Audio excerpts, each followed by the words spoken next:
அன்பு நண்பர்களே, இராமாயணம் என்பது வெறும் வரலாறு அல்ல.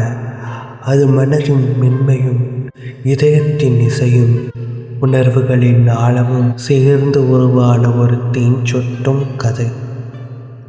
இன்று அந்த கதையில் ஒரு ராஜாவின் உள்ளத்தில் புதைந்து கிடக்கும் ஒரு தந்தையின் நெஞ்செறியும் ஆசை மெதுவாக சொற்களாக மலரும் ஒரு தருணத்தை பார்க்க போகிறோம். அரண்மனையின் பொற்கதவுகளுக்கு பின்னால் மறைந்திருந்த தசரதனின் ஆழ்ந்த ஏக்கம் வசிட்ட முனிவரின் முன் இன்று ஒளிந்திருப்பதை வெளிக்கொள்கிறோம். ஆயவன் ஒரு பகல் அயனையே நிகர் தூய மாமூவனை பொழுது தொல்குலத் தமையாரும் தந்தையும் தவமும் அன்பினால் மேயவான் கடவுளும் பிறவும் வேறும் நீ. இந்த செய்யுளில் தசரதன் கதிரவன் உதயம் போல் ஒளிரும் வசிட்ட முனிவரின் முன் நிற்கிறான்.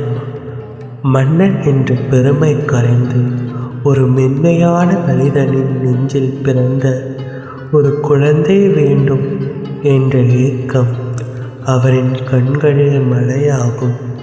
அவர் சொல்வது, முனிவரே, நீங்கள் பகலின் பிரகாசம், என் வாழ்வின் ஒளி, என் முன்னோர் விட்டு சென்ற நற்கீர்த்தி, என் தாய் தந்தையின் தவப்பலன், என் உள்ளத்தில் திளைக்கும் நம்பிக்கை, இதெல்லாம் இருந்தும் வானவர்கள் கொடுக்காத அருளை உங்கள் கரம் மட்டுமே தர முடியும்.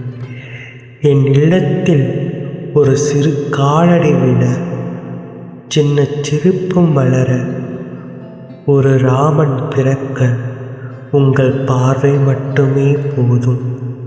இந்த சொல்களில் ஒரு பிதாவின் கனவு, ஒரு மனிதனின் ஏக்கம், ஒரு இதயத்தின் கவிதை, அனைத்தும் இன்ப நிகழ்ச்சியாக ஒளிர்கின்றன. அவ்வளவு அழகாக, அவ்வளவு ஆழமாக தசரதனின் மனம் பேசும் இந்த தருணம் இராமாயணத்தின் ஆன்மாவை நமக்கு தொட்டு தருகிறது.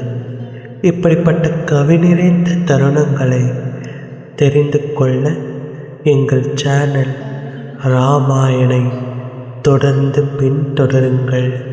மற்றொரு நெஞ்சை வருடும் அத்தியாயத்தில் மீண்டும் சந்திப்போம். வணக்கம்.